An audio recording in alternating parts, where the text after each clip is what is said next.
Crimen en Tamaulipas tensa la relación con Estados Unidos. También, Movimiento Ciudadano se baja de las contiendas en Estado de México y Coahuila. Y el gobierno de la Ciudad de México presume sus inversiones en el metro. Es martes 7 de marzo, yo soy Maca Carriedo, esto es Expansión Daily y nosotros estamos listos. Esto es Expansión Daily, lo que hay que saber. Un podcast de Grupo Expansión con Maca Carriedo y Javier Garza. Expansión Daily, lo que hay que saber. ¿Listos para reírnos, llorar y enojarnos un poco con este Daily de hoy, Javi? Maca, buenos días. Así es, ya se nos fue la primera semana de marzo. Pues ahora sí que del no sé a dónde se nos está yendo el tiempo y sobre todo con tanta cosa que está pasando, empezando con esto que capturó la atención de todo el mundo desde muy temprano ayer. Pues sí, Javi, tenemos que hablar de esto solamente. Antes, los queremos invitar a que califiquen este Daily en cualquier plataforma en la que nos estén escuchando. Si usan Apple Podcast, dejen una buena reseña y ahí los podemos leer directamente para saber qué les gusta y qué no les gusta de este Expansión Daily. Ahora sí, vámonos con esta, te diría que tensa calma, pero nada de calma. Y es que 4 ciudadanos estadounidenses fueron secuestrados en Matamoros, Tamaulipas, y la portavoz de la Casa Blanca, Karine Jean-Pierre, calificó de inaceptable este hecho y anunció que instituciones de seguridad de ese país trabajan ya con el gobierno de México para hacer justicia. Bueno, esas son las declaraciones amables de la vocera de la Casa Blanca, pero la realidad es que las cosas se tensaron entre el gobierno de Estados Unidos y México por este secuestro de 4 ciudadanos estadounidenses que ocurrió el viernes, pero fue confirmado hasta el domingo por la noche por el FBI. Estas personas habrían entrado a México por Matamoros, Tamaulipas, venían de Brownsville. Según el presidente Andrés Manuel López Obrador, habían visitado el país para adquirir medicamentos cuando un grupo los secuestró. De acuerdo con algunas versiones, estas personas se habrían visto atrapados en una confrontación entre criminales y ahí se los llevaron. Justo ayer, en medio de todo esto, Ken Salazar volvió a Palacio Nacional. El embajador de Estados Unidos en México se reunió con el presidente. La verdad es que un largo rato, Javi, fueron alrededor de 2 horas, se fue después de la 1 de la tarde, raro en él, sin hacer una sola declaración. También se anunció que el gobierno de Tamaulipas creó un grupo especial para buscar a los secuestrados. El FBI también anunció que ofrece una recompensa de $50,000 por información que permita la liberación de estas personas. Y la verdad, Mac, es que no pudo haber pasado en peor momento, porque coincide esto cuando legisladores en Estados Unidos han presentado iniciativas para usar las Fuerzas Armadas de ese país en el combate a los cárteles.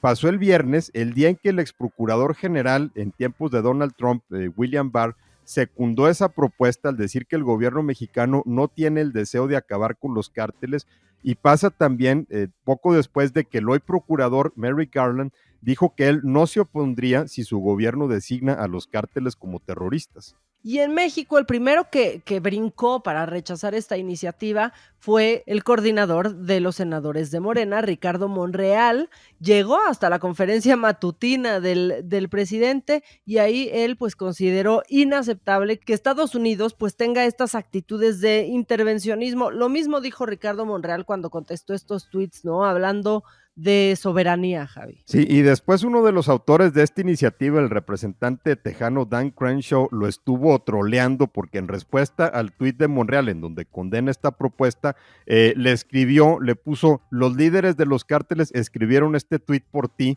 Fue así como Crenshaw le estuvo dando vuelo a esa iniciativa. También dijo que cómo nos sentiríamos los mexicanos si Estados Unidos estuviera contrabandeando fentanilo y matando a miles de personas. Pues yo creo que nos sentiríamos un poquito como nos sentimos cuando vemos cómo las armas compradas en Estados Unidos llegan a los cárteles para matar a miles de personas, ¿no? Así es, ahí es justo, Javi, donde se enclocha esta relación, porque ambos países tienen cómo revirarla. Lo cierto es que son situaciones muy graves, las dos, y no han podido pararse ni detenerse ninguna de las dos, Javi. Y bueno, también le entró el presidente López Obrador, dijo que el informe sobre terrorismo que presentó el gobierno de Estados Unidos al Congreso precisa que no existe evidencia de que grupos terroristas estén colaborando con cárteles mexicanos del narcotráfico.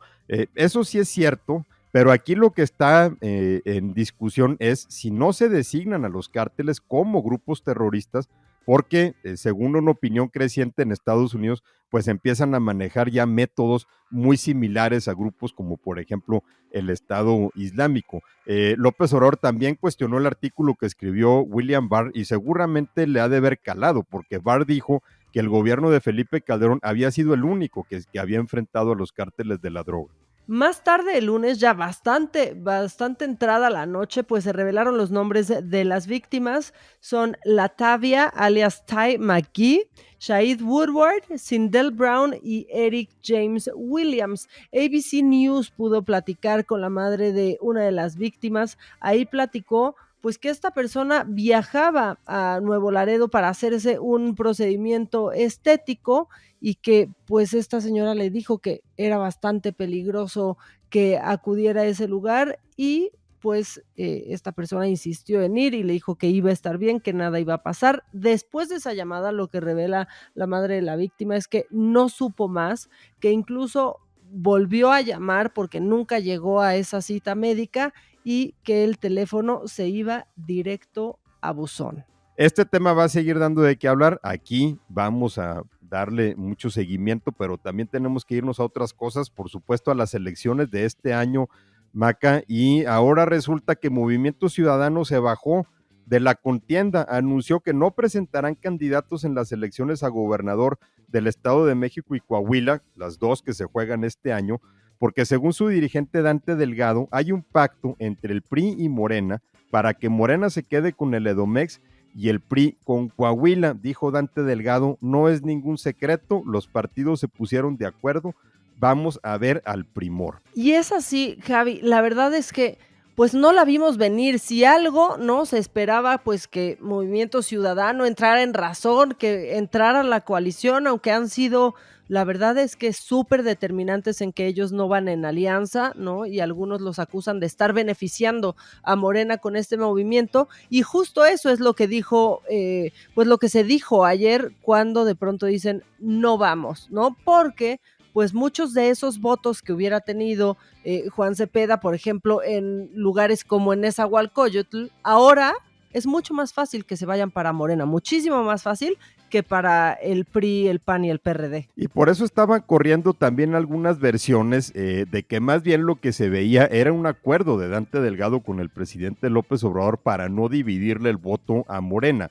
Que en el Estado de México Morena va en alianza con el Verde y con el PT, pero aún así Movimiento Ciudadano, o más bien la candidatura de Juan Cepeda, que es un político que es el que más tiene popularidad dentro de los aspirantes que podría haber postulado, pues les pudo restar, ¿no? Y sobre todo en Coahuila, en donde Morena va solo y dividido, porque el PT se fue por un lado, el Verde se fue por otro lado, y Movimiento Ciudadano hubiera captado también algo de votos, lo cual hubiera mermado mucho a Morena. A mí de pronto me frustró un poco, no sé si a ti también, la posición de Movimiento Ciudadano, en donde no ahondan más en el tema, más allá de decir nos vemos en el 2024, ¿no?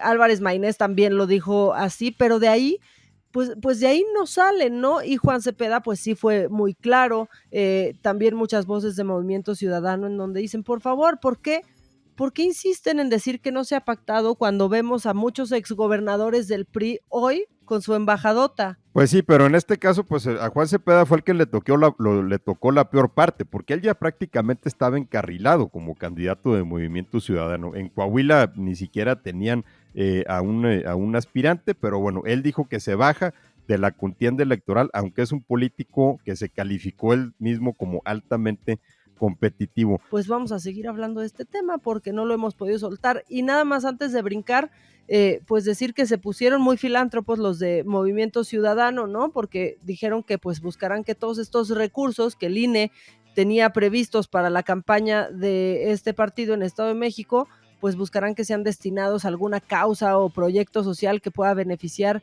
a algunos ciudadanos de ese estado. Y es momento de hablar de los médicos residentes que están demandando a Pemex por falta de pago de aguinaldo, Javi, porque autoridades de los servicios de salud de esa institución cancelaron el contrato de 28 médicos residentes, que son quienes protestaron en diciembre del año pasado pidiendo pues el pago justo de su aguinaldo. Luego de las manifestaciones, la paraestatal realizó al menos 3 mesas de negociación con estos médicos, pero no alcanzaron acuerdos y decidieron demandar legalmente a Pemex como si necesitara un problemita más, Javi. Pues sí, pero ¿qué hizo Pemex, Maca? En lugar de ver de dónde sacaba los recursos para pagarles lo que les debían, pues no, más bien ya no renovó el contrato de los médicos, según dijo Miguel Rodríguez, que es uno de los voceros de esta coalición de médicos residentes de Pemex, que es el movimiento que lideró las protestas el año pasado. Dijeron que aparte Pemex no les ofreció razones para renovar su contrato, y entre los cesados están doctores que participaron en las manifestaciones o en las negociaciones. Y aparte, en un principio eran 34 los médicos a los que no se les había renovado el contrato. Algunos pudieron solucionar el problema o llegar a una negociación y hasta hoy son 24. O sea, pudieron medio arreglar algunos la bronca, pero son 24 los que estarían fuera y a los que Pemex les debe. Pues sí, los residentes están demandando el pago de entre 12,000 y 14,000 pesos de aguinaldo. Sigue el trámite legal, pero dicen que Pemex no presenta ningún tipo de actitud conciliatoria para resolver este problema. Pemex tampoco ha dado explicación de por qué ha hecho esto, y entonces sí se está ganando una nueva polémica, pues porque aquí estamos hablando de un grupo que está reclamando que les paguen lo que ya trabajaron. Y Javi, ya que andamos hablando de las cobraderas, los que sí cobraron fueron no los integrantes del Poder Judicial y otros órganos como Banjico y el INE, a quienes el presidente pues ya de plano acusó de tener una beca y de no hacer nada luego de exhibir sus sueldos en la conferencia matutina del lunes. La verdad andaba filoso, ¿eh? Pues es lo que le encanta al presidente, ¿no? Sobre todo cómo se enchila cuando ve que hay funcionarios públicos que ganan más que él. Entonces mostró, por ejemplo, cómo los consejeros de la Judicatura Federal ganan unos 286,000 pesos, igual que el magistrado presidente de la Sala Superior del Tribunal Electoral, cómo el gobernador del Banco de México gana 248,000 pesos al mes, que por cierto, bueno, en este caso la gobernadora que él designó. O el comisionado presidente de la Comisión Federal de Competencia con un sueldo de 206,000 pesos. Dijo el presidente que antes de que termine su administración va a buscar que ningún funcionario de la administración pública tenga un sueldo superior al del titular del Ejecutivo. Y estos son los datos que le permiten a López Obrador pues generar la narrativa de una burocracia dorada. Sí, y es con lo que no ha podido el presidente, ¿no? Porque desde un inicio decía nadie gana más, y la realidad es que eso se queda solamente en el discurso, porque muchísimos funcionarios ganan más que el presidente, algunos gobernadores también. La semana pasada el gobernador de Guanajuato decía, pues sí gano más, pero mi trabajo vale, y sí tengo personas que ganan más, pero son especialistas que han estudiado en tal y tal y tal lugar y que podrían ganar el doble si se fueran a la iniciativa privada, y pues los quiero tener en mi gobierno y quiero que trabajen para nosotros. Muy, muy discutible este punto, Javier, la verdad.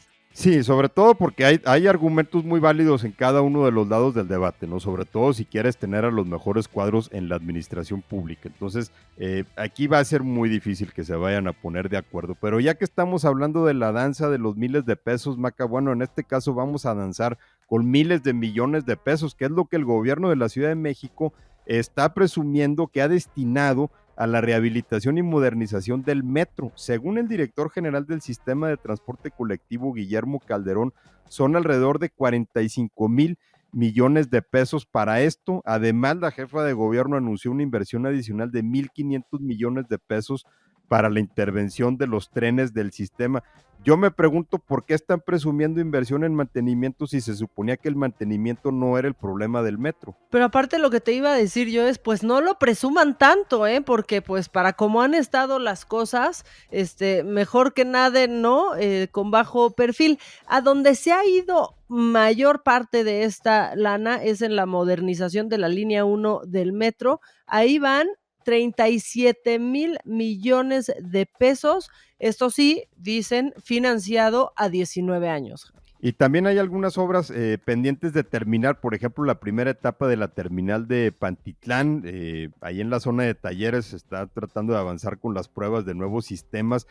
También está la modernización del suministro de energía para las líneas 1, 2 y 3, la conservación y rehabilitación de escaleras y elevadores que hay en algunas estaciones que verdaderamente dan pena, adquirir equipos del sistema para la migración del boleto a la tarjeta de movilidad integrada, compra de equipo, inversión en los talleres del metro, compra de lámparas, o sea, al metro le hace falta de todo. De todo un poco, y que tampoco presuman esto del proyecto de Metro Energía, porque no sé si te acuerdas que cuando estaban presumiéndolo se les fue la luz como unos segunditos, Javi. Sí, y también fueron ahí los cortocircuitos que habían provocado un paro en la línea 7, si no me equivoco.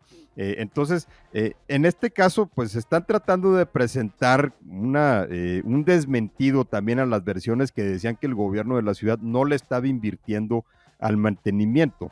Pero pues en este caso se ve que sí le han tenido que meter muchísimo dinero a unas instalaciones que ya estaban bastante deterioradas. Por cierto, no dejaron pasar el momento para pues platicar que desde que entraron los elementos de la Guardia Nacional, ya el 12 de enero, cómo pasa el tiempo, ¿no? Cuando lo solicitó la jefa de gobierno, bueno, pues dicen que desde ese momento ha disminuido el número de robos y la cantidad de cables robados de las instalaciones del metro. Pues muy bien, ahí está la Guardia Nacional revisando que nadie se robe la bolsa de nadie. Y con la siguiente información, creo que no vamos a poner nada de buenas al presidente, pero alguien está muy feliz por la conquista de España a México. Parece falso, pero es real.